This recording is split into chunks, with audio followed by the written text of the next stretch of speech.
So, talking about the casting for Obi-Wan and what was the other thing? Damn it, I read it. Now it's slipping my mind. Oh, there's a documentary about the holiday special. And then what was the other thing? Bad Batch. Bad Batch. That's right. That's right. And Bo-Katan possibly being in that. And the Mandalorian spinoff. Which one? The Boba The Fett? second Illuminati link. Did I hit click the wrong link? I don't know which I don't know about that one. I don't think. Did I not look at that one right? Hang on, pull it up. There were two Illuminati rumors. Yeah, I saw the Obi-Wan casting one, but I must have missed the Mando one.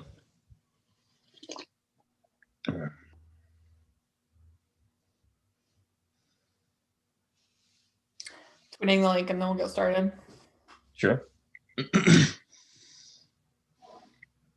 And I intentionally didn't even look up the first 8 chapters because that'll just make me mad if I read the first 8 and then I go, oh, well, I want more. So I'm intentionally staying away from that until it's released, and that way I could do audiobook or combination regular book or whatever. Mm-hmm. So I intentionally am not watched until January when that comes out. So unless they release the whole book, then I'm not even getting started. Because I remember when they did that. God, what was it? Just the crawl or whatever made me want to read more. I'm not gonna want more than to stop, so I'm waiting. Yeah.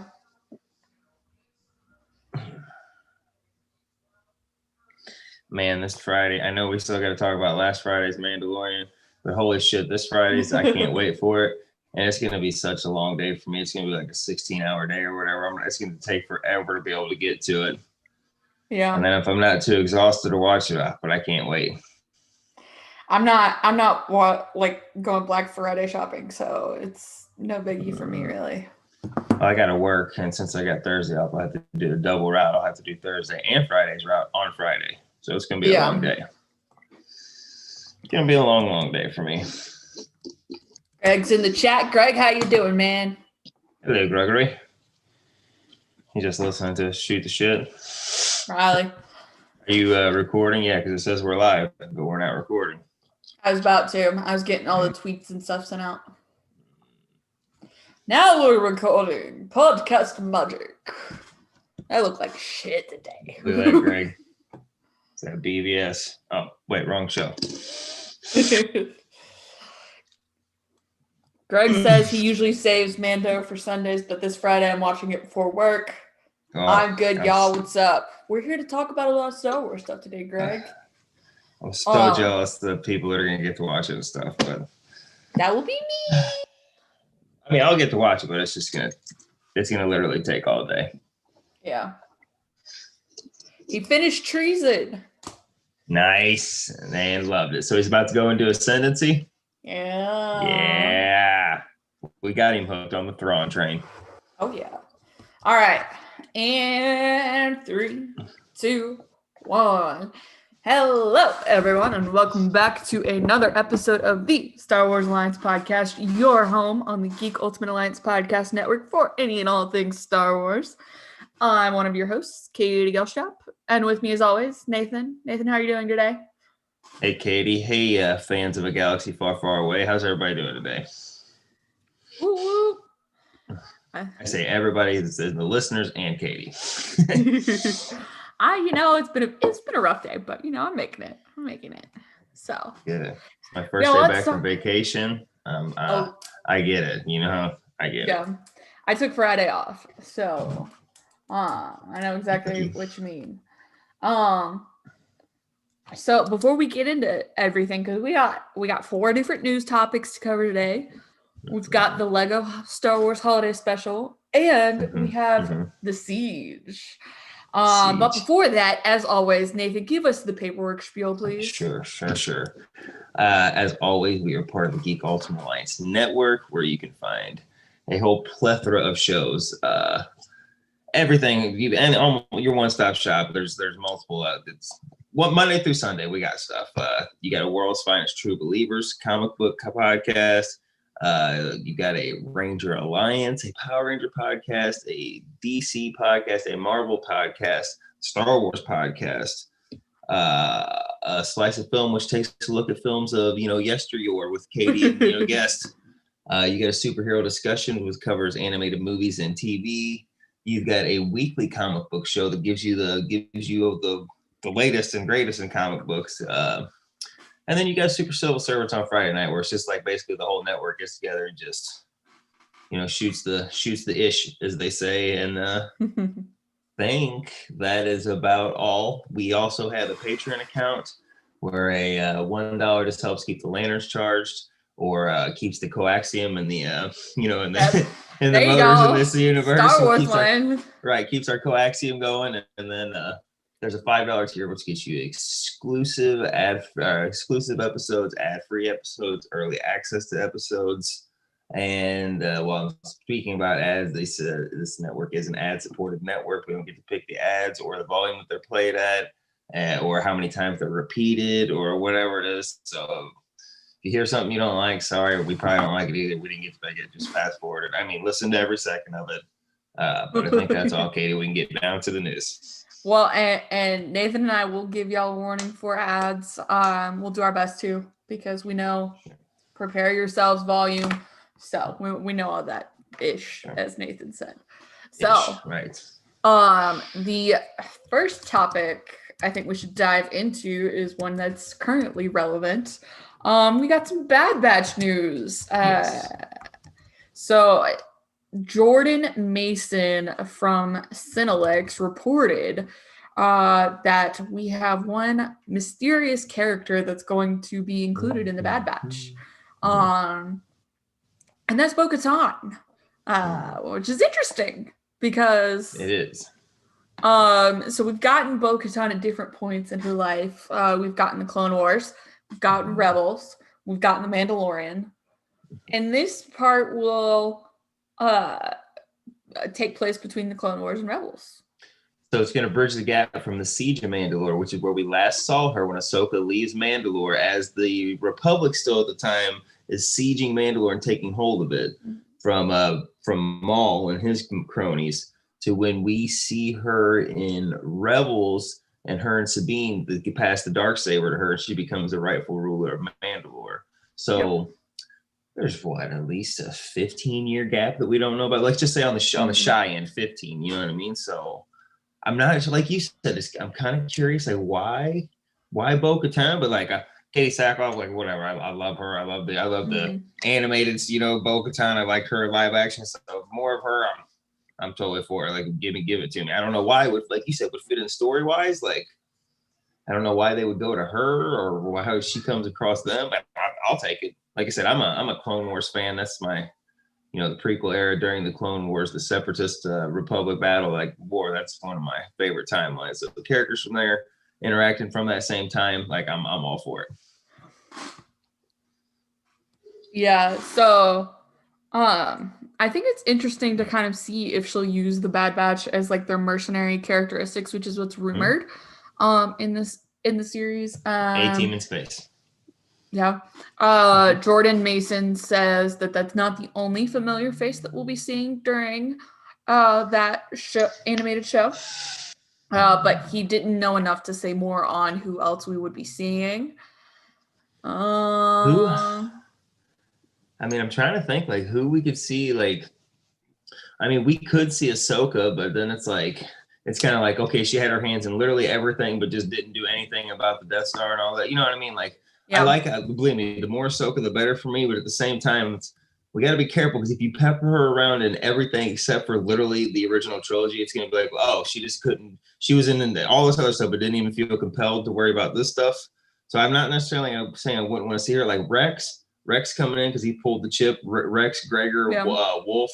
That makes sense to me. But then again, that's just D. Bradley Baker again, playing 3 more characters. But whatever, you know what I mean? Like I don't really know who you could do. Oh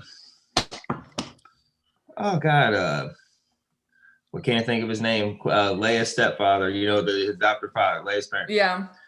Come on, what can't I think of his name? Jimmy Smits. Bail Organa? Bail Organa, thank you. Yes, Bail Organa. Let's just say. I mean, you can have a character like that or somebody, because we know he was basically, helping Fulcrum and all that around that time. So I don't know. Like you said, I'd be curious who else they're going to pull in from that time. Like, would it be closer to the Rebels timeline, or would it be closer to the Clone Wars timeline. You know what I mean? Like a character, like could we see a young Hera? Could we something like that? You know what I mean? Like a younger Hera just in passing or something? Jordan says that the timeline looks like it's supposed to take place shortly after the last season of the Clone Wars. So Greg, who's in the chat, asked, so we're getting the backstory for the last season of Clone Wars? I don't think we are. I think we're getting Bo maybe using the Bad Batch as kind of like a stepping stone to gain more control over Mandalore, and try and wiggle it out from under the hands of the Empire.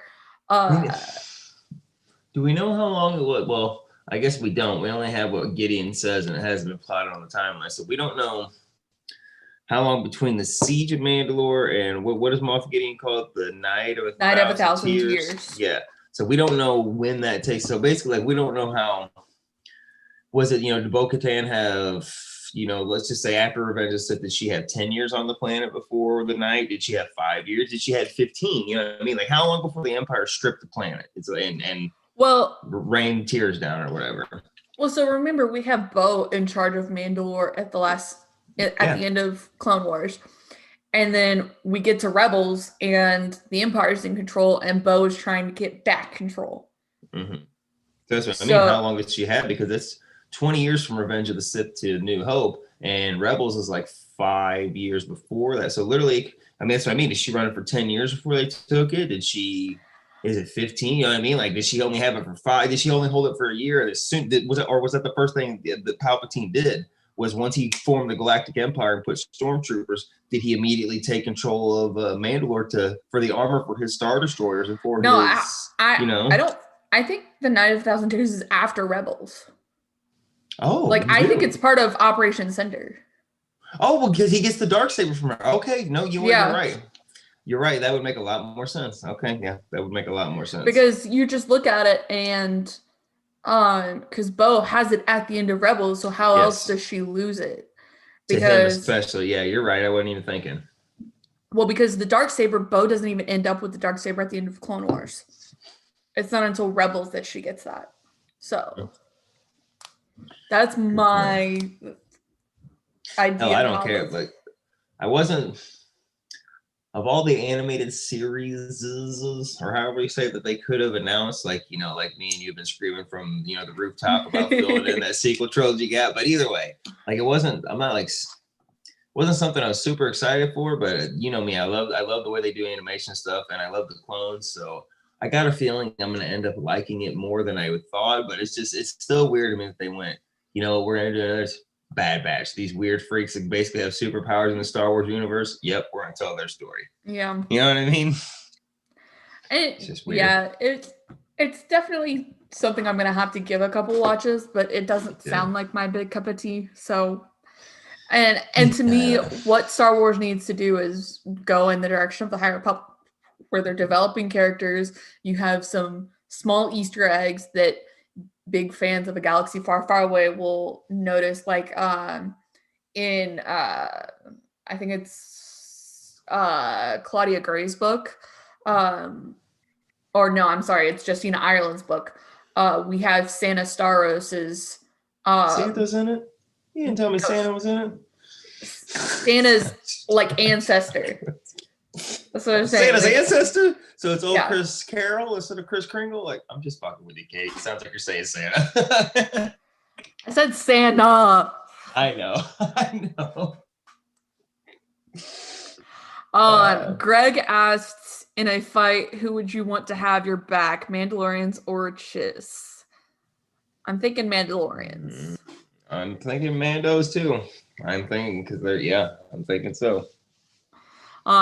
Just because the fighting power, and they still get strategy training. So look what 3 of them did with the 3 of them that were trained together. Bo and her 2 guys in the Mandalorian. And then I had the Mando there, but so 4 of them, basically the 3 were a unit. And look how bad they were actually with just the 3 of them. And then you bring Mando. Yeah, I would rather have a couple Mandalorians at my back. Yeah. If we get to pick what we're having, I'd rather have a couple of Jedi. But I mean, who's going what? So. Okay, so next topic, we've got Unless there was something else you wanted to cover there. No, go ahead. So they are making a documentary on the Star Wars holiday special, the making of. Is George Lucas rolling over in his grave? Like, he's not even dead, but like he's already as soon as he dies, he's gonna have one flip and roll in his grave already because they're doing this. He hates it so much. Hang on. So the documentary is titled "A Disturbance in the Force" and will shed some light on exactly what went wrong with the franchise's most notorious blunder. It's directed by Jeremy Kuhn and Steve Kozak and aims to offer a deep dive into the making of the special.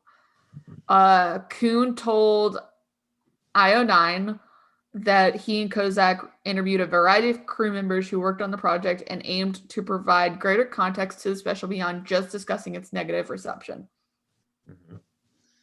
I really, really, really hope that they clean it up, digitally remaster it, whatever it is, or hell, even leave it in the exact form it is. Throw that shit, throw it on Disney Plus. Because I mean, you can watch it right now on YouTube for free, but I think people should be able to have it in their collection. Like, if you want a Blu-ray of it, get a Blu-ray of it, a DVD, something, or at least on Disney Plus. Because there are people like me that, yes, it's terrible, but it's like a charming terrible because it's Star Wars, and I watch it every year and around. Like when December comes, sometime in December, that will be on at least once in my house, just to sit down and watch it. It's just a tradition. Yeah, I've never seen it, so I know we're planning on doing a watch along for Super Civil Servants, and now I'm saving it. That's the first time I'm gonna watch it. Y'all will get my honest reaction. You're gonna need to have it with sound too, though, because like B. Arthur does a little song and dance number. Like, you got to hear Chewie, you got to hear Itchy, and it's like his whole family talk. Like, it's a whole thing. It's a whole thing. Gotcha. Yeah. Sorry, writing down times. No, you're all right, but I do think it's cool that they're. Now, this is probably in an attempt to like be like, see, guys, no, it was really good. You just didn't understand it. Like, try, like, I don't know, like it deserves more attention. But I hope it's not just like a, see, look, it was meant to do this. Don't hate it, because like there's some stuff in there you go, oh God, really? Like, whose idea was this, and who okayed this? Yeah. I don't know. It'll be very interesting. I'd be curious to see which way they go with it. Yeah. Yeah, there's a trailer associated with it. I have not watched the trailer. I'll check it out later. Yeah, and it doesn't say when to expect said documentary. I would imagine next summer sometime. Yeah. Maybe May the 4th. You know what I'm saying? Maybe May the 4th this year. Seriously, just to have something going, because they won't have it. Well, I guess they could possibly have Kenobi or Cassian, but I wouldn't think they'll have anything ready to go by then. Mm-hmm. They're gonna want to promote it, whether it's still pandemic or not, or it's tighter or looser restrict. You know what I'm saying? They're gonna want to do something, something that simple is. I think that's where my money's gonna be. Yeah. We'll see what happens. We will. Let's go ahead and take an ad break. Boo. Wait, what? Well, I'm trying to get them in. And we will come right back for some TV show talking. Rumors. We've been talking TV shows the whole time. Oh, I know, but okay. So, spoiler alert. Back. Oh. Yeah, no. So we're just gonna shoot the shit about this, and then I'll throw us back. Okay. So I don't trust the Illuminati, and this is what the next two stories are from, which is why I've grouped them together. Mm-hmm. So I'm waiting to see an accurate Star Wars scoop from them, because I just don't. They've had some good. That's like Darth Balga's favorite new website. I don't know what's up with that. I know. So I'm sorry, Chris, but it's just there's only, for me, a Star Wars scooper has to be proven. So people like Jordan Mason from Cinelex, he's proven himself. He had the official scoop on Obi-Wan Kenobi show. And he's scooped some other reliable Star Wars stuff. Like, not necessarily in an article per se, but Sure. he's like tweeted it out and said, hey, I've heard this. I don't know enough to put it in an article and be official about it. So here's a tweet. Right. And then like people like Slash Film, they're pretty reliable. So in their defense, so I don't know. No, I haven't been following. You know, I've been following their career, but you got to start somewhere if you're going to get stuff right. And they've been putting a lot of stuff out. Like I've been hearing that name pop up more. I don't know if it's just because of the circles that we talk to or what, but I've been hearing that name pop up a lot more around. So maybe they're getting a bit more credible. Which is why we're still hitting it. I'm hitting it as a rumor, but until they get a couple things right for Star Wars, I don't trust it. So Darth Maple Leaf and Darth Balga there, Lord Leaf and Lord Balga. They like to reference that a lot on the Marvel show, on the Marvel's podcast, or on the Marvel alliance. Yeah. I've heard a lot. Yeah. Like I said, the website's been popping up a lot more with rumors about everything. Yeah. But I think Star Wars is just a special group. So sure. Well, hopefully it pans out. Hopefully. But and 3, 2, 1, podcast magic. And we're back. Thanks for listening, guys. If you're watching on YouTube, thanks for following. You heard it. Sure. So the next 2 items are TV show related, like I said, but they're also more rumor, I would think, than anything else right now. Waiting to see it. I won't even say that. So the Illuminati, with a report by Caitlin Tyrell, has a report on the Mandalorian spinoff, which is casting 2 new supporting roles. The first role is a supporting role. His name is Scad, who is an 18 to 24-year-old man. Scad is described as British, edgy, fit, and resilient. A faithful member of a street crew, Scad is willing to question authority. They say an offer is out to actor Jordan Bolger, but if he doesn't take it, the casting role position is open to all ethnicities. And the second role that is also a supporting role is Drash, an 18 to 24-year-old woman. Drash is described as British, cool, self-assured, and in need of refinement. A faithful member of a street crew, seeing a pattern here, Drash is willing to question authority and offers out to actress Sophie Thatcher, but if she doesn't take on the role, the casting is open to all ethnicities. To me, I think you're seeing potentially twins or something, because both roles sound very similar. Yes, or it could be twins. Twins isn't a bad idea. So do you think it's like Boba putting a new gang back together, or like he used to run with a squad? Do you think he's putting some street kids, some street smart kids together with him? I think that's. I don't think that this is the show, the Boba Fett show. That I don't think the show being mentioned here is words are hard. So you're under the impression that there's going to be multiple Mandalorian spinoffs. Well, I guess Boba Fett is filming. Supposedly Boba Fett is literally in production. Like they're making big moves right now. Yeah. And I guess it's the Ahsoka show or whatever it's supposed to be. I guess that would be 2 spinoffs. How many spinoffs are coming out of this show? Like, what do we think? What's the over-under here? 3 to 5? Bo-Katan, Ahsoka, Sabine, Ezra, Thrawn, and then Boba Fett. I don't know. That's a lot of stuff spinning out. And I know. I'm thinking this is a Bo-Katan thing. Oh, I know Darth Maple Leaf has his problems about a Boba Fett series for whatever reason, because Mr. Snail seems to only like Disney Star Wars and what Disney does, which is fine. I mean, that's fine. He's a Disney fan, but he says he likes the older stuff, but he does nothing but like shit on it and like shit on the building blocks for his Disney version. But it's all right, Darth Maple Leaf. We love you, Mr. Snail. Like, you can have your Disney stuff, but let us have our stuff too. I know, fan service stuff. Well, guess what? I'm a fan. Service me. Okay, that's how I look at it. So. gotta have that happy medium there. And I'm just giving. I'm only good. I haven't actually talked to him. I'm just hearing what I heard. So I'm sure he'll be more than happy to jump on me and be like, "Dodge, damn it." Mm-hmm. Well, so this is just where I don't know what to believe because like they're both described as British, a member of a street crew. They're willing to question authority. Mm-hmm, mm-hmm. British Like, crew gonna use the loo. Oh, no, I'm just doing British accents now. Stop it. So Deadline reported that Thatcher was joining the Mandalorian franchise, which if this is a true spinoff, then that could be reliable sourcing for a true spinoff in like a backdoor pilot situation. And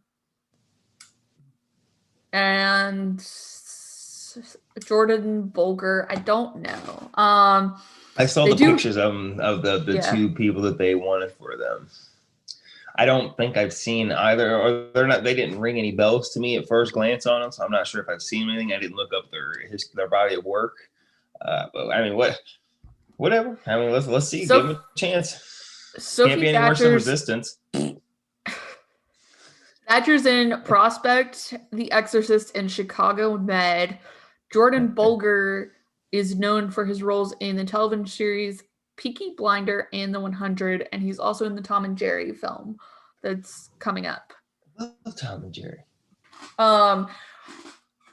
The report says, while member of a street crew is not clear, it could mean part of a criminal gang or part of an Imperial low-level squadron.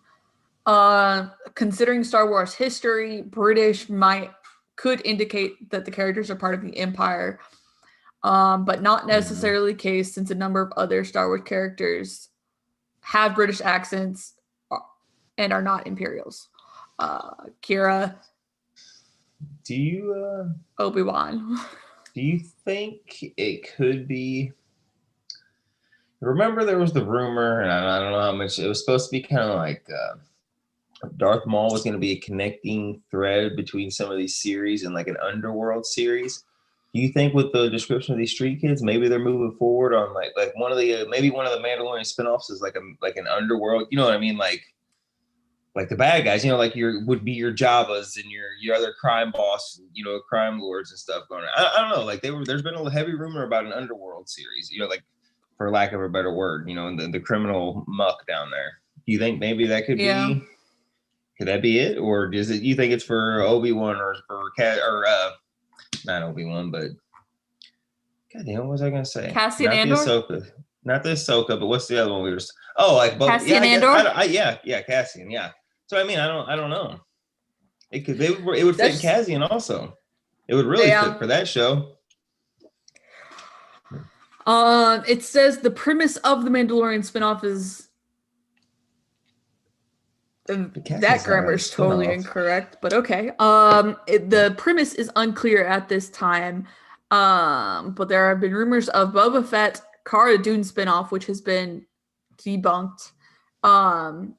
But a Bo-Katan series seems to have potential, in my opinion. Yes.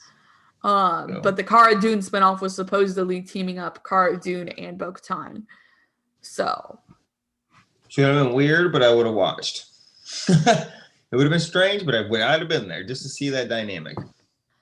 And see, to me, the term supporting character is going to appear in more than one episode. So Absolutely. The street crew has to be a substantial part of it. Well, you can technically be a supporting character for an episode. Because if you're going to come back a lot, they say recurring character.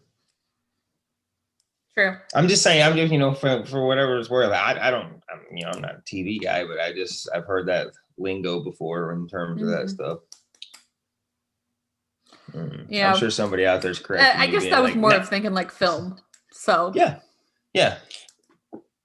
I don't know. To me, there's a lot you could potentially go on here. And I mean, Sophie Thatcher has been rumored to be a part of Star Wars already. So there's some reliability there. However, I'm waiting on a little more information before kind of making any decision.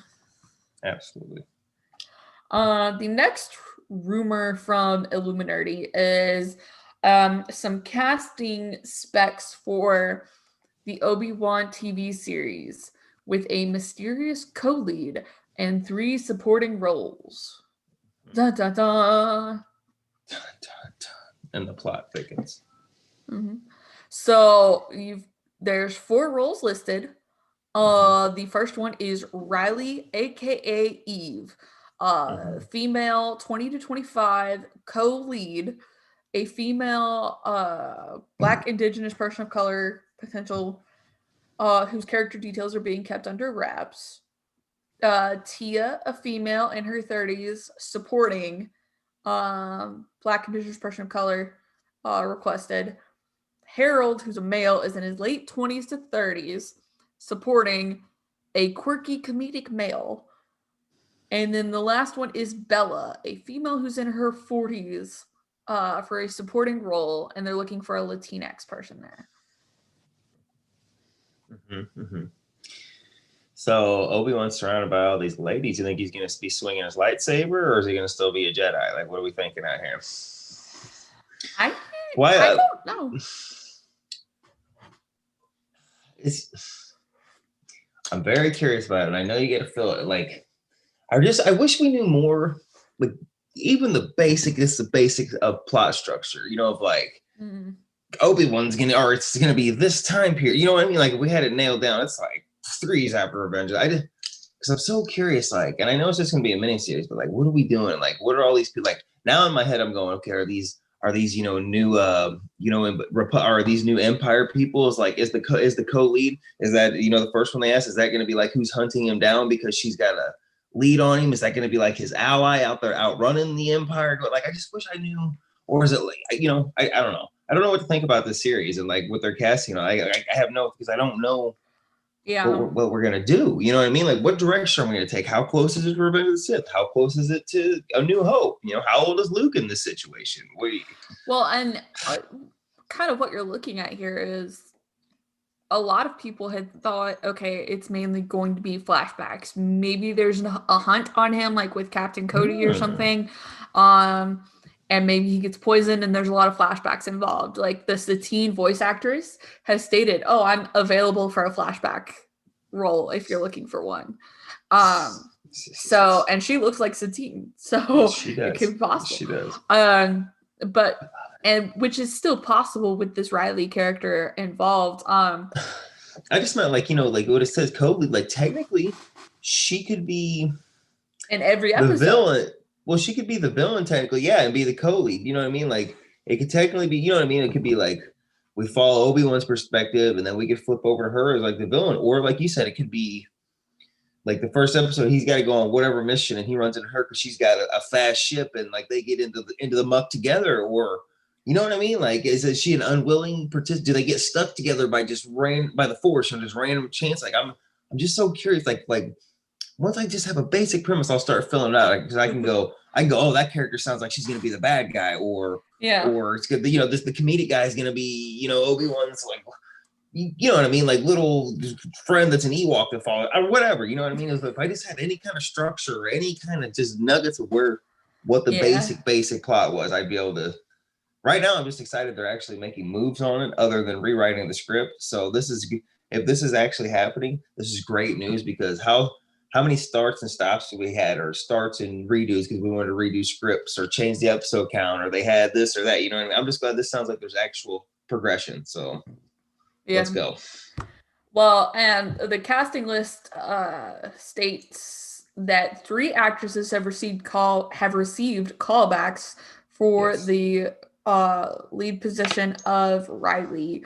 You've got, and I'm gonna butcher this, so I'm sorry, Thuso. Sure. Thuso. That's what we do here. Bedu? Just go for it. Nailed it. I'm sorry in advance. Well, in retrospect. Then you've got Naomi Scott. In advance too. Yeah, Naomi Scott from Power Rangers fame. And isn't she like a singer or a music lady thing? I'm pretty sure she did some stuff with She did at some point. Yeah. Yeah, see, I know what's up. I just remember her playing the Power Ranger, in the 2017 movie. Yeah, and then you've also got Anula Navlikar. Again, I'm sorry, I butchered that. Naomi Scott has been in Aladdin, She was Jasmine. That's right. Power Rangers, and Elena Hoffman in Charlie's Angels. Oh yeah, the reboot of Charlie's Angels, the one that everybody savaged. Yeah, I did too. Yeah. I called it a blind date. Yeah. Hey, if you're gonna watch Charlie's Angels, watch that original TV series, okay? Even the stuff with Bill Murray and Lucy Liu and stuff, where they hated each other and they literally fist fought on the set of the movie, is better than the new one, is whatever. I technically can't say because I haven't seen all the new one personally. I've just seen little bits and pieces, but that's what I hear. But this is not the Charlie's Angels podcast, and I'm sorry for detouring us. I have not seen Charlie's Angels originals, so. At this point, you're not surprised, I know. Right. No. Thuso is from South Africa, and she was nominated for an International Emmy Award for her role in Ustunzi, and will soon star in Amazon Video's The Underground Railroad series. And Anula is relatively unknown. She recently graduated from the Yale School of Drama. Nathan.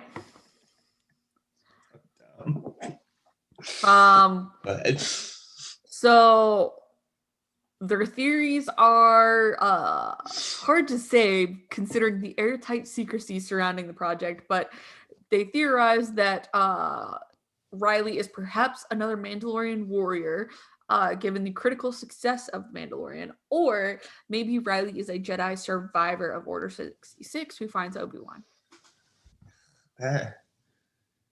While I am a huge fan of the Jedi, like, come on, Disney, we got to stop being like, and this Jedi survived, and this Jedi survived, and look, here's one you didn't know about, and look, this one too. But none of them were around when Luke was around. So technically, the last of the Jedi you are, when Yoda said that, it technically still aligns. Come on, Disney. If we're doing something, I would prefer it to be a Mandalorian or something, because as much as I love like Cal Kestis, you know what I mean? Kanan Jarrus, Ezra, all these ones that we didn't quote know about it. I love that Jocasta Nu survived for a little while before she got killed by Vader, but like, come on, guys. We got to just slow down a little bit on creating new Jedi to be like, and this guy survived too, and you just didn't know about it. Well, it would be interesting to see if this role is actually for an Inquisitor role. Ooh, so like that a fifth now you're sister thinking. Or something. Because now you're thinking. And well, like it could be like the reason she's a co-lead is because Obi-Wan starts the battle and tries to reason with her. So, Katie, now you made me more excited. I wasn't even thinking of an Inquisitor. That makes total sense. Let's do that. Personally, for me, the role sounds what they're thinking, or what the Illuminati is thinking, like is like what Mara Jade was. So that's why I said Inquisitor. So, that's really it there. The Obi-Wan Kenobi show is supposed to begin production in March of 2021, and will begin production in the UK. Deborah Chow is directing, which I'm excited about. And it will be 6 episodes. Oh, look at that. Nathan's got his little... I was just saying, people see me reaching off camera. I just figured I'd show them. Yes. I'm excited. Let's come on. I know she can handle it. It's going to be some great action there if she gets to have her way. That's for sure. So the sooner the better. I'm ready for it. Greg and Mr. 57 have been going off in the chat just a little bit. And granted, Mr. 57 only had one message, but Greg, he's talking back and forth with himself with the Super Civil Servants podcast YouTube. But he said that he does not like the Jedi survivor theory for the exact reason you stated, Nathan. And then he said, home run. Great minds. This face with like the little thinking face. And he said, nice. And that he's the chat room champion. So, but really, that's all I have on that. Yeah, we have to get to the main course now. Yes, cool. Yes, we are. We're going to take an ad break though and come back. Yeah, come on. Hey, wait. While 57 and Greg are there, why don't you guys hop on if you want to talk a little Mando? I mean, you just beep in. You can just call it right now, Greg. You can jump in and talk with us. Here, I'll send the link. Okay, but other than that, we're gonna take an ad break, and I'm ready to talk about this episode because there's some cool stuff in it. Yep. Also, you forgot about the Lego Holiday Special. Oh shit, I did. Yes. Well, because we just watched it for us. Yes. Yeah, I'm ready to talk about it again. That's good. Did you watch it again with the sound on? Like, did you watch it again after that? No, I didn't because I ignored y'all during the SCS cast and just watched the movie. Okay. I had blast watching the movie though. Yeah, it was good though. It was good. Okay, but we'll talk about it. Yeah, I forgot. Sorry. Greg hasn't watched The Mandalorian yet. I'm gonna punch him in the throat. He can't even listen to this episode. For shame, Gregory. For shame. For shame. You have brought great shame to this podcast family. He's got to dip out and get ready for DC Alliance. Coming up next, folks. Which is true. Oh, wait. Yeah. They will be here at 9 p.m. So yeah. Ad break? Yes. Ad break. We'll be right back.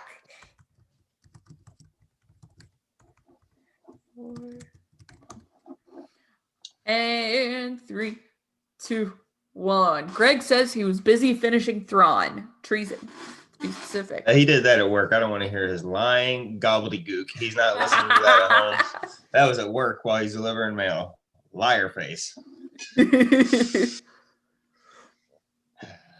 what did you do yesterday when we canceled our episode yesterday and decided to do it today instead? He did nothing. What I want to know. Okay. He's failed this podcast. Oh wait, that's a DC reference for him. So first things first, I know Nathan wants to talk about The Mandalorian, but we did have a new Star Wars movie released last week. I forgot. You did. The Lego Star Wars Holiday Special. And I had a blast watching that. That was fun. So much better than I thought it was going to be. It's short and it's like 47 minutes, and like 3 minutes of that is like the credits or whatever. So really, you got like a 44-minute movie, and it moves, it flies along. There's a bunch of laughs in it for a movie. Like I laughed more than I thought I was going to. Just some of the situational stuff in it and stuff. I don't know. Like I agree with you. It was much better than I wasn't expecting it, but it was a lot better than I thought it was gonna be. And I legitimately chuckled out loud numerous times. Yeah, like it's just fun, and like in that before anyone says anything about canon or anything, this was meant for kids, and it was just meant to be a good time. Like. Well, speaking of canon stuff, all those other Lego movies that do their own thing with it, like none of those are canon. There's technically like their own little Lego canon. You can get like the ultimate dictionaries that I get or whatever, or like the visual guides and stuff. You can get those for Legos too, for like just all the Lego movies and like the Lego ships and shit like that. Which is Sarah, Sarah from Super Civil Service, she said that's what her kid has. So I thought that was kind of cool. But yeah, like you said, not canon at all. And I mean, there's certain things that you could definitely take as canon, like if you wanted to in your own little head canon. I mean, like it does. So it confirms Finn is force sensitive, because for me, I think that was introduced in The Rise of Skywalker. But if you didn't think that, then this is your opportunity to say. I think it was introduced in The Force Awakens. If we're getting down to it, I mean, how does he go toe to toe with Kylo Ren? Supposed to be the baddest dark side wielder. Very good point. Very good point. So it starts off with Rey trying to train Finn and not having a great time at it. So, well, there were people that were like, I guess not. I don't know. There was people trying to be like, this is Disney's way of trying to shoehorn it in because they didn't have. I don't know. The terrible naysay naggy people. Yeah. But like they were trying to shit on it coming in. Like I just, like you said, I thought it was fun. Like I just, he's trying to be out there and do it, and they're replicating when Obi-Wan's trying to teach Luke. They're literally doing the same thing on the Falcon with the same. I don't know. I thought it was nice, and like you said, if people didn't think that, it's supposed to give them that extra little push if they couldn't put the pieces together. Or I don't know. That's what I thought from Rise of Skywalker and stuff. Yeah. Well, and it makes sense because she was very, like, in the novelization and everything, she's attached to those books. Right. And yes. like, so her diving in and trying to find something makes sense. And of course, it is Life Day. We're on Kashyyyk. Yes. Yes. There's tons of sweaters, which I love. And everybody is preparing for Chewie's family. Instead of Chewie getting home for Christmas, like the holiday special, this one is Chewie's family's coming there, which I thought was a nice touch. Poe, nice touch. What the hell happened to Poe? Like, what were they doing to Poe? They just he was the ditzy dude, like he was the dude, bro, like the whoa dumb dude. You know what I mean? Like he was just kind of this all happy and cheery, just silly Willy. You know what I mean? He was just strange. I think they kind of took his original intent as a character and kind of said, "Oh, okay, we're just gonna like kind of throw it in here and kind of like mix and match everything." 11. Yeah. But I thought he was fun. I could not recognize Kelly Marie Tran as the voice of Rose. You didn't realize that was Rose. Yeah, like she actually reprised the role of it. I didn't. Yeah. I didn't realize that either. She did, but I did not recognize her voice at all. I was like, okay, I know that's Kelly Marie Tran, but why doesn't it sound like Kelly Marie Tran?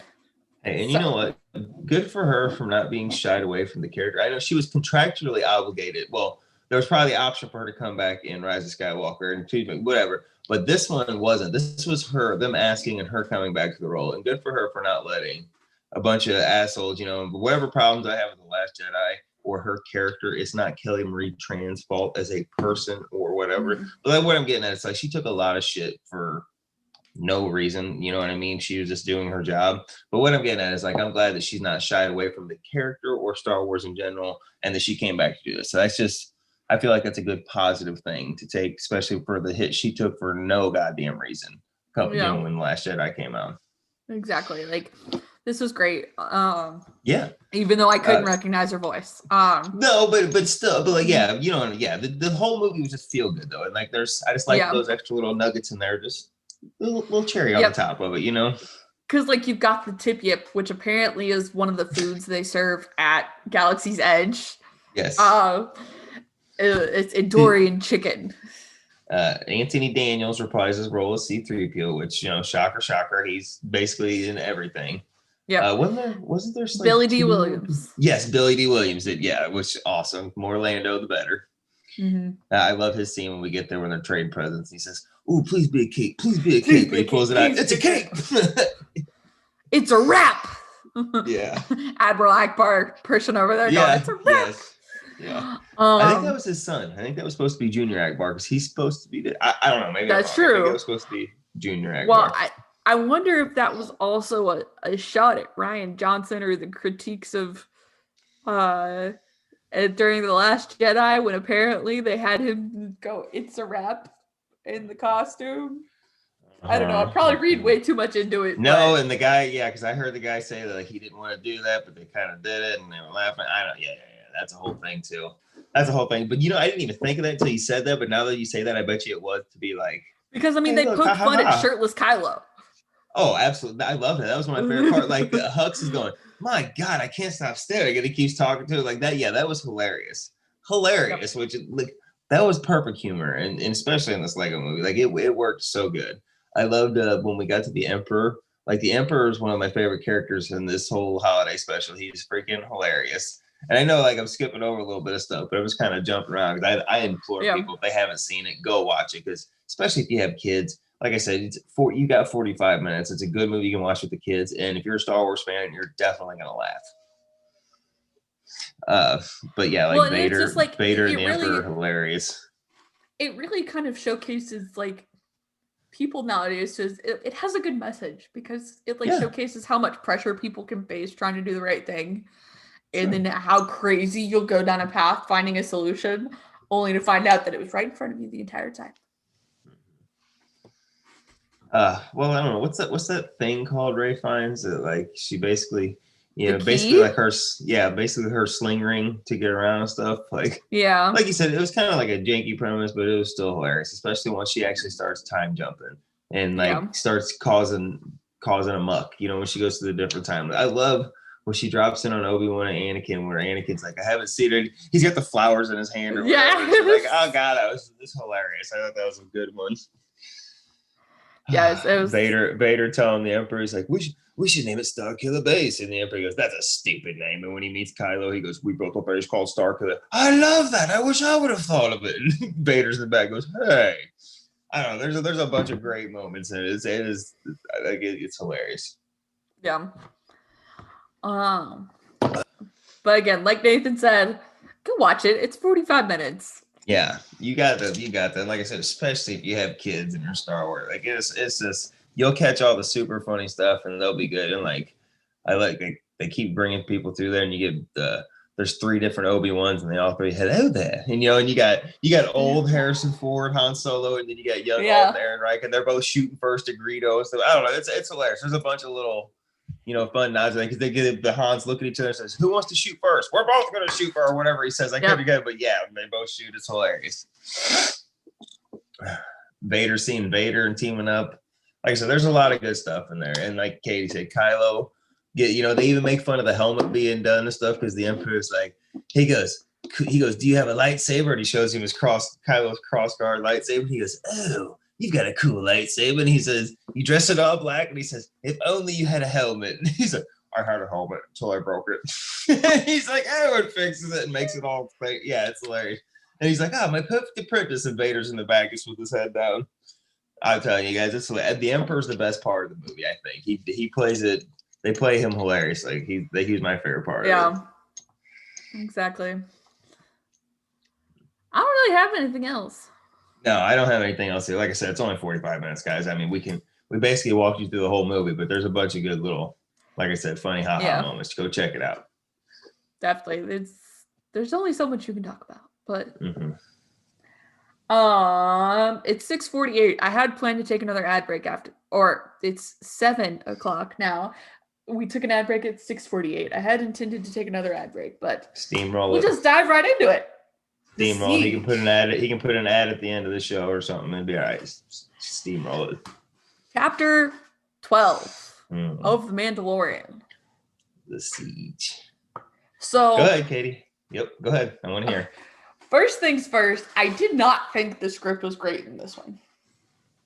Really? Yeah. Dialogue-wise, or what do you mean? Dialogue-wise. And just like it. And okay, I'm just going to say it. Go ahead and say it right now.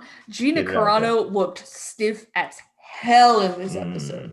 Like, she had some good action shots. Same thing.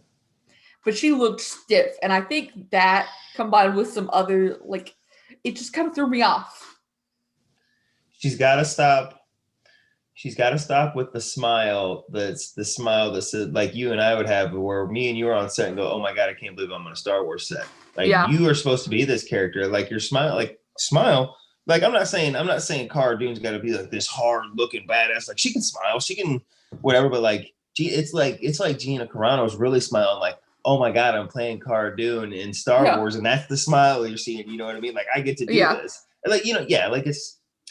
But at the same time, she's not been in a bunch of stuff. She's learning. But I also think Carl Weathers was the one that directed this episode.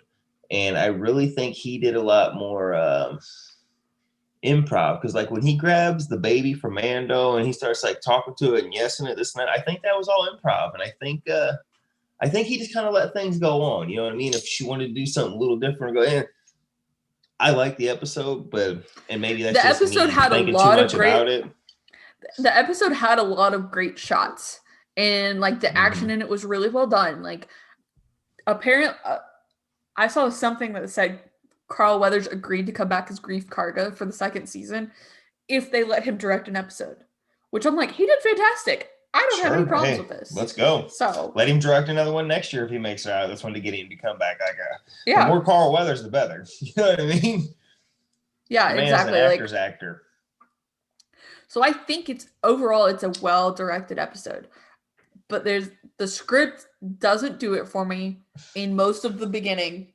And then Gina Carano looks stiff. She just looks stiff.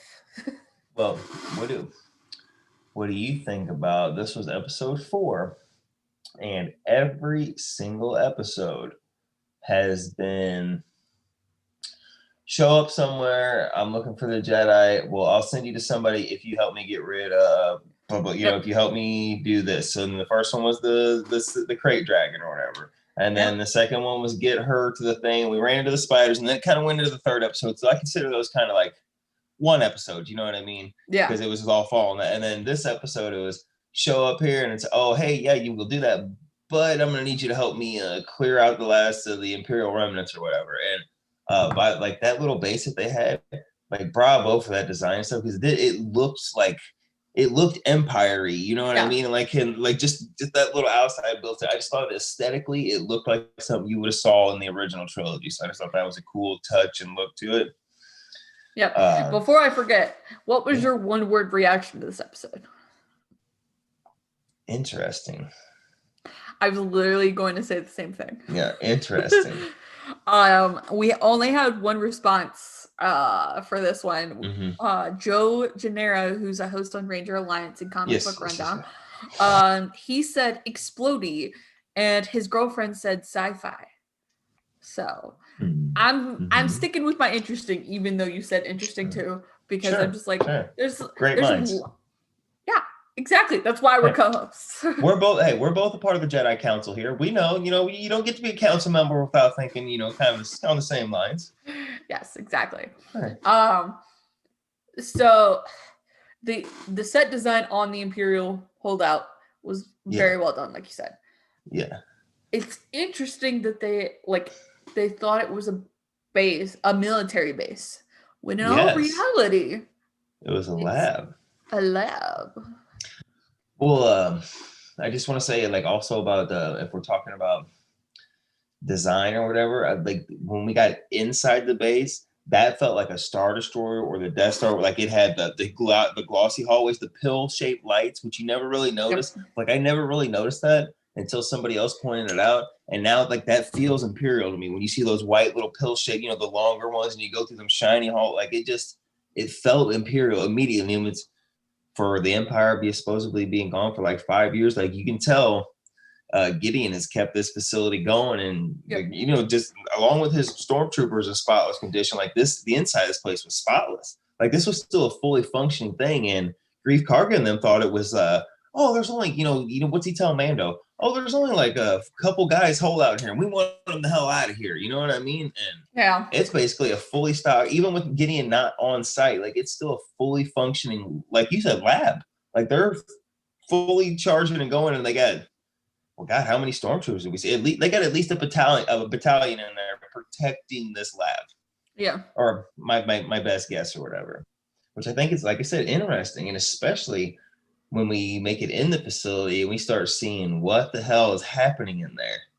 When when the characters find out that it's not a military base, that it's a lab, and like we find out at the same time, that's when like you really go interesting. That's when it stuck out to me, my one word thing. Like, and I've seen several different theories on what those clones could be, because they're definitely clones. Yes. I would say that, no doubt. For me, I'm stuck on thinking they're early versions of Snoke. I am in agreement with you, and I'll tell you why in a minute. But go ahead and tell me what you think. I'll back you. I'll give you my reasons why I think, but I want to hear why. What do you think? Why? For Operation Cinder, we know Operation Cinder was kind of a distraction plan to get the Emperor and some of the remnants out into the unknown regions. However, I think you've either got two options, but I'm going to go with option one.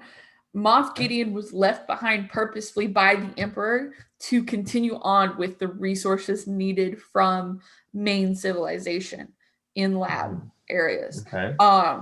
The other thing I think you could potentially say is Moff Gideon was a trooper who kind of took over as a Moff and wanted to, well, we'll get to that. I'll say that later because that's going to be a topic of discussion, I know. Yeah. We'll get there, yeah.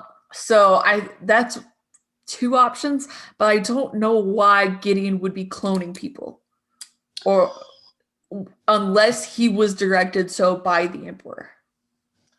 Okay. Now, to piggyback off that, you're right, because we know from Rise of Skywalker, for whatever the Disney movies we have, including last year, the sequel trilogy is the sequel trilogy. As disjointed as it is, if you may like one or two of them or just none of whatever, that's still what we have to work with.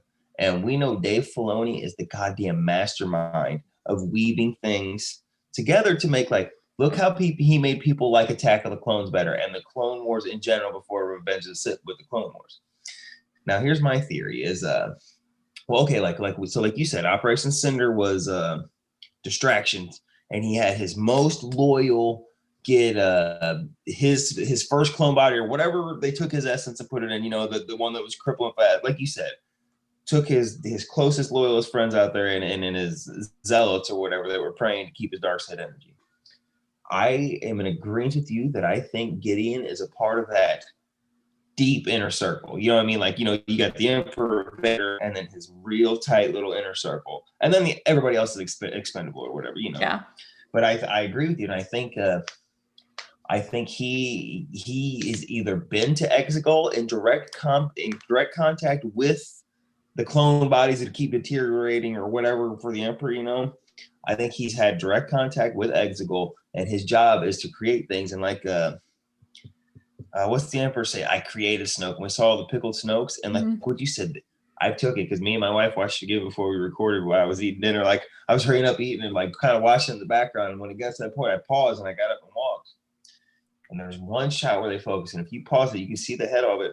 And there's almost that little the outlet. That's what I was thinking. Of Snoke's his little jagged scar. You know what I mean? So I really think those are early attempts at Snoke because we know that the Emperor, he just tears bodies up or whatever, the clone, and whatever. However he makes Snoke, he got to have Force energy. He couldn't put his whole dark side stuff in there, but he could animate it with dark side energy. You know what I'm saying? But it didn't cripple him or corrupt him fast enough. Basically, what I'm saying is, like, I think you're right. I think these are early Snokes, and he with the child's blood, or maybe even Ahsoka, who's coming in next, because the M count was so high in it. We know Ahsoka's got midichlorian count out of the roof. She got to have to. She's powerful. But either way, like, I think they use Baby Yoda. His blood is what creates Snoke, and it makes the Snoke body stable enough where the Emperor can puppet him, but not make a strong enough clone where the Emperor can enter him. You know what I'm saying? Well, I think it's a Snoke. I think it's a Snoke too. But I think Palpatine isn't necessarily like putting dark force energy into him. I think he's programming his brain to do what he's instructing. Oh, okay. Which is why they needed Baby Yoda's. Which is why they needed Baby Yoda's blood, because clones don't inherently have force energy. You're right. You're right. Okay, I can go. And that's why the doctor. We can go ahead and jump in this. The doctor said we couldn't take any more of his blood without killing him. Yeah. So you know what? I like your theory. I'm gonna pack on with that. I think yours sounds a lot better. Actually, that sounds a lot smarter. Because it just, like, we know Palpatine struggled with clones and like having them maintain his dark force energy. We know he was still struggling with that as time went on. Yes, even in the Rise of Skywalker, he was still struggling up until Rey basically vaporizes him. Yes. So I think at that point, like, Rey's dad is a clone of Palpatine, and he escapes kind of. Yes, he's a clone. Yeah, he's a clone with no alterations. It's just a straight clone, which, like you said, he's no force sensitivity. He grows up to be his own man. But yeah, like you said, because he was based on the timeline of when Rey was born, which is only a couple of years after Return of the Jedi. His dad would have needed to kind of leave Palpatine in the middle of the Clone Wars. So he was already cloning at that point. I haven't traced back the timeline like that, but that could definitely work out.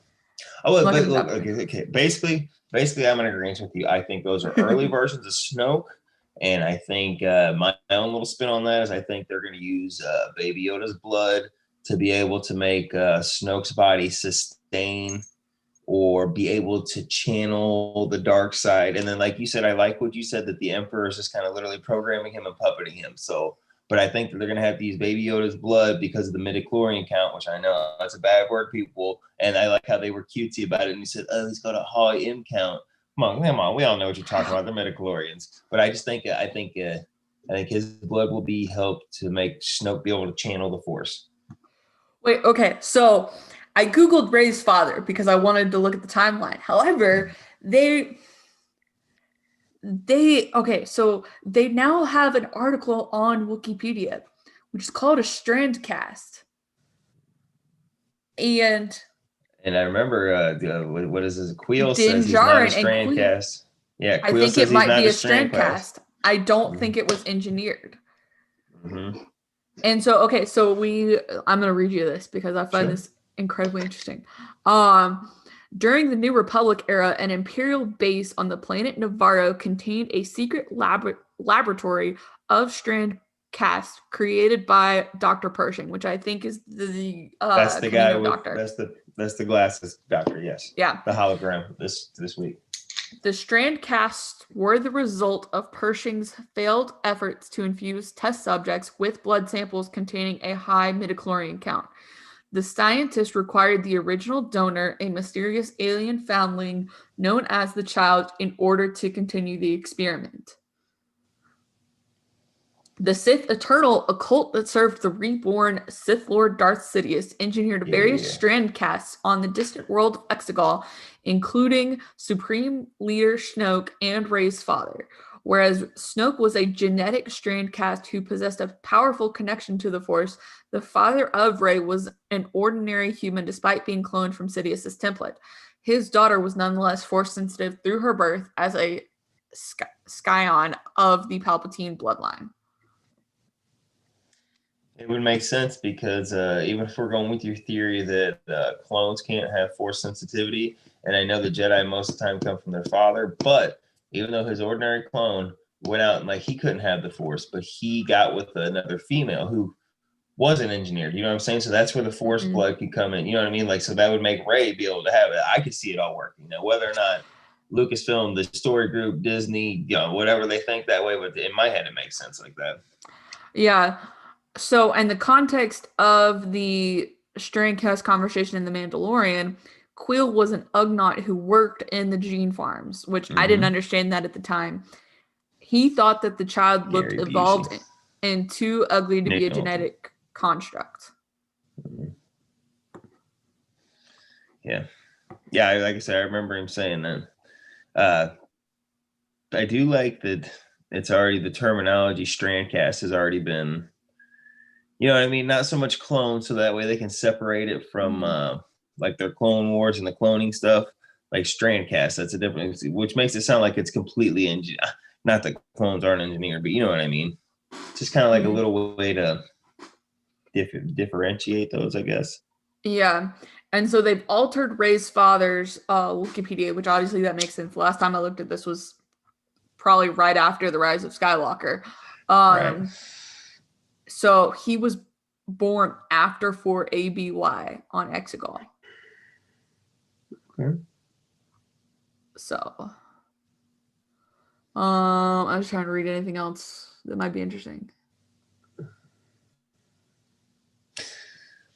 Do you want to talk about the very last thing we see in this episode before we forget, though? The something from Legends that they pulled? Yeah, the Dark Troopers. Okay, now I had heard, you are clearly the expert on Legends and that stuff more than I am, but I had heard someone say that the Dark Troopers showed up in the Jedi Knight games or whatever. Like you could fight them, like where Kyle Katarn originated and stuff, but like there was 3 different models of Dark Trooper, and like one was full droid, the other one was something, and the third version was like you could wear their armor or something like that. And if you notice, Moff Gideon's armor looks like alarmingly a lot like those Dark Troopers armor. So I don't know. I'm asking you because you're the expert, or if you know anything about any of that. So I don't really know. I didn't play any of the Legends games. They've appeared in Battlefront, Battlefront 2, Battlefront Elite Squadron, Empires at War, Forces of Corruption, the Force Unleashed game, Battlefront Renegade Dark Forces, which is a first-person shooter computer game. Gaming things then. Okay. And I'm looking at the canon because Wikipedia always has it confirmed. Remember, if you'll remember, when I was talking to Tom, remember how I brought up Kyle Katarn and I said, how does one go about bringing in a old Legends video game character or whatever? And this would seem that the Mandalorian has brought in a video game Legends, even though it's the Dark Trooper droid, that's still technically a Legends video game character being brought in. Mm-hmm. So the first appearance of the Dark Trooper in canon was in Star Wars Commander, which was a game that was kind of been building since Disney bought Star Wars. Basically, the game was shut down in June, so it never fully came to light. I think so. There's no confirmation listed currently of what they were. Let me look at the Siege. So basically, the Mandalorian isn't listed as an appearance in the canon section of Wikipedia. Well, maybe that's because they're waiting to officially name them. Yeah. I don't know. But they looked a lot like Dark Troopers. Yes, they did. Maybe they're just going to switch it up and their name's like Trooper Darks in this or something. Well, okay, so it says aboard an Arquitens class command cruiser, an Imperial comms officer talks with the guy on Navarro who planted the tracking beacon on... Who looks a lot like OSHA species, or look a lot like OSHA from Rise of Skywalker, the one that, you know who I'm talking about? Yeah. That was getting the Wayfinder or whatever, you know? Nimbanese. Yes, Nimbanese. So the comms officer tells Gideon that their spy has planted a tracking beacon on the Razor Crest. She also confirms that the Mandalorian still has their quote-unquote asset.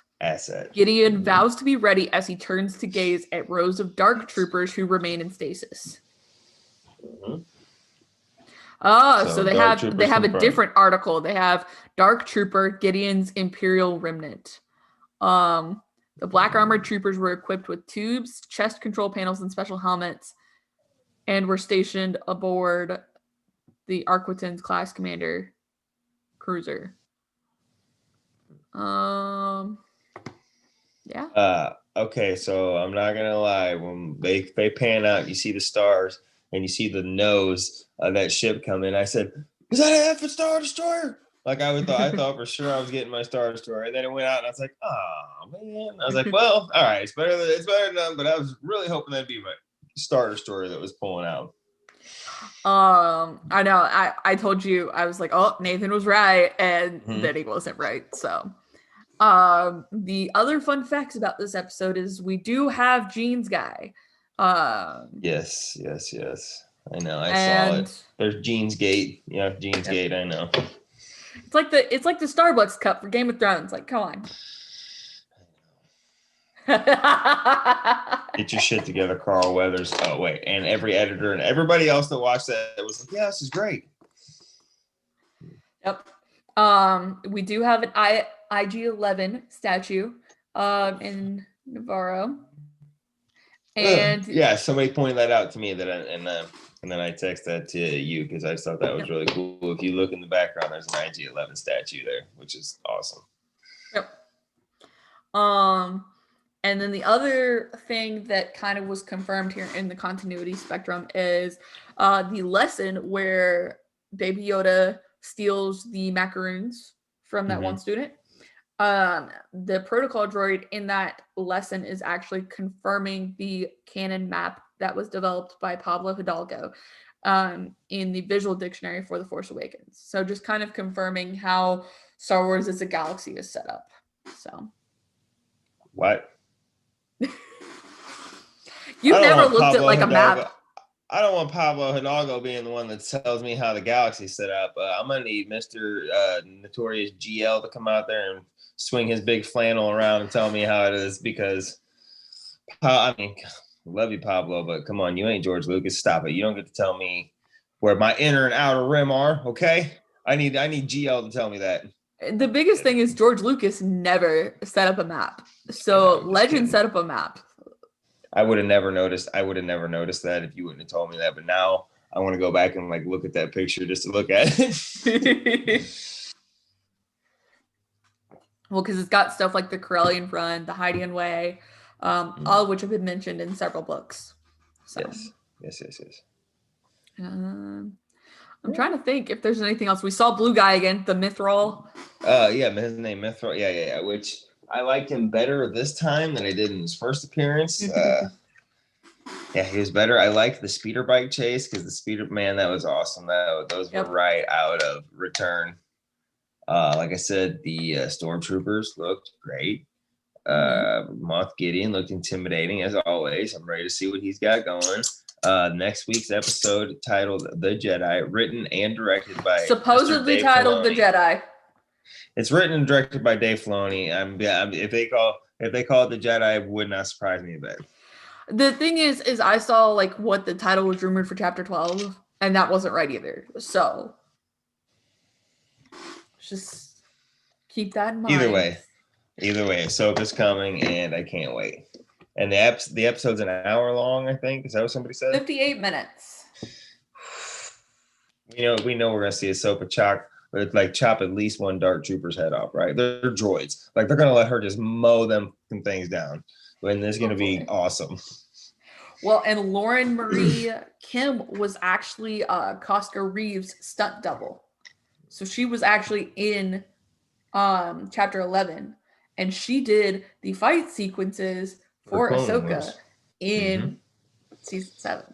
So you've got a stunt double already there. That knows how to fight like her. Exactly. Who helped develop the own team. Yes, Katie, I'm with you. Let's go. Let that happen. Yeah, so I think it's totally possible. I don't think it's totally possible. I believe we're gonna see Ahsoka in the next episode. That's happening. I'm betting my child on it, my firstborn, betting him on it. Okay, so do I get to change his name if you lose? I'm kidding. No. So I mean I guess that kind of already answers our typical question of where do we think we're going in the next episode. There's one more I wanted to ask. No, this is the podcast. We're not here for that. No, I know. No, it's like on the tip of my tongue what I wanted to ask. I'm interested to see where everything's gonna go. Me too, especially after we get to Ahsoka. I don't think we've seen the last of Bo-Katan. I know Bo-Katan, whatever. I don't think we've seen the last of Cara Dune and Grief Karga. I don't think we've seen the last of Cobb Vanth. Cobb Vanth or Boba Fett. Mm-hmm. We're technically this was the halfway, but we're on the downhill slope. Like this is where things are really going to start getting sticky, and these plot lines and everything are going to start interjecting. So I'm ready to be along for the ride. But I like you said, I don't know where it's going to go. I'm just ready to see. Well, and I actually remembered what I was going to ask you. Okay. So we've seen all of the trailer footage now. Yes, we have. There is not a single scene left, I don't think. I watched the trailer again yesterday to like try and figure that out, but we don't know anything, which I'm kind of happy about. I think you're right. I think it's completely blind. We've not seen a nanosecond of footage. Not that I can tell. I think, like you said, I think we've seen all of it. So we hit Corvus next time, hopefully. Mm-hmm. Hopefully, I would imagine so. How do you think? Okay, here. So we see what's his name? The X-wing pilot, Captain Carson Teva, came to Navarro and questions him about the destruction of the Imperial base. Karga obviously throws him off, and then Teva has a conversation with Miss Dune. How do you think that's going to play out? Because now you've got the New Republic, who's kind of taking an interest. You've got Cara Dune, Grief Karga, they come back. Boba Fett, Cobb Vanth, I think she stays as the marshal because she joined the rebellion to help the little people. She joined the rebellion because the rebellion was steamrolling the little guy and was smashing everybody. The reason why the New Republic doesn't work, where she don't want to be somebody, she didn't want to be a policeman, kind of like that guy with like that X-Wing was doing. She's the marshal there, and she was on that one planet because she was over there helping those people, just kind of by herself doing her own thing. Like she's a helper. So I do not see her joining the New Republic. I see her staying as the marshal if she doesn't die.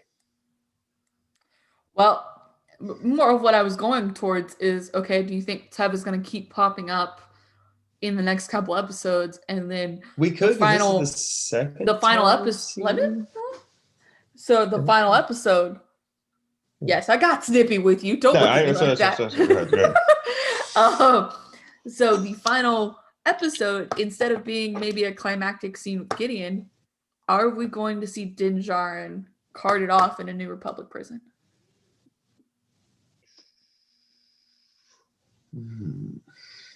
I'm down for that too. And then season 3, he has to play nice with the New Republic, and is their representative in some way, shape, or form. What if it's like Prison Break in space? It's like he's in there, and then Baby Yoda comes in tattooed with the schematics of the prison on there to break out. I don't think it's going to be a Prison Break. I think the New Republic is going to ask him to be a representative and kind of build an outer rim. I still want Baby Yoda tattooed up, Prison Break style. But no, see, man, you could. We know he's good heart. Well, I think Bo-Katan and them, I think they're going to have more of an influence on him. Like I said, I don't think we've seen Katie Sackhoff for the last time. Mm-hmm. And like I said, they were from the true Mandalore. Like they were there when Mandalore was functioning. Like this kid, for lack of a better word, like he was taken off by Death Watch, raised on one of the moons. He's a Children of the Watch, which I can only infer stands from the Death Watch, from the Zealot who broke off or whatever. Child of the Watch, like he has this crazy thing where you can't take your mask off, and she remembers Mandalore, literally the entire planet. That was never a thing. You took your helmet off, you talked to people, you had face to faces, and then when it was go time, you put your helmet on, and it was like you flipped that switch. So, and especially with Oscar Isaacs expressing more of an interest or Pedro Pascal, not Oscar Isaac, what the hell I'm talking about, Paul? Pedro Pascal, sorry, like saying that he wants to do more face acting, like for real, face to face, looking into the eyes. I think she could very well be our gateway into him adjusting his creed or his "this is the way" or whatever. You know what I mean? Like maybe she'll teach him the real ways of like what Mandalore was like and what it's going to be like under her rule again if she can get the Darksaber. Because I don't think it was offhanded in the show, but I think it was like we should pay attention to that whenever he said Mandalore was uninhabitable and they said, don't believe everything you hear, kid. Like, you know what I mean? I think, like I said, I think they help him realize like you can still be a Mandalorian, you can still have your creed, your values, but like you can take your helmet off, like you can have a life. You can, like, we want to make the planet great again, like where we come together and you can have a life again. I think, I don't know, maybe I'm reading too much into it. Maybe there's not enough time for that. But I would think that like if he wants to really start taking that helmet off more and we want to start getting more facial reactions with him, she's your way into doing that. Like she's the one that could, like I said, she ruled Mandalore before it was taken from her. Yep. I think you're right. I'm just curious to see if we're not going to get a Gideon split off into a different show as the villain. Following Ahsoka and Baby Yoda? I'm with you, Katie. Let's go. Bo-Katan hunting for her Darksaber. Yeah, I'll watch that. Give me Katie Sackhoff as the lead and just running around with her jetpack on and those two and Sasha Banks and that other guy with her running around just kicking the shit. Yes, I will watch those 3 Mandalorians. Just start. Yes, let's go. Like yep. If all Moth getting around, yep, that's a series I can get into. Axel Wolves was the other guy. And okay. We gave the other two credit, so I want to give him credit. Yeah. Okay, because he did good too. But I'm just saying, I could watch a show on just those three going after Moff Gideon. I would take it.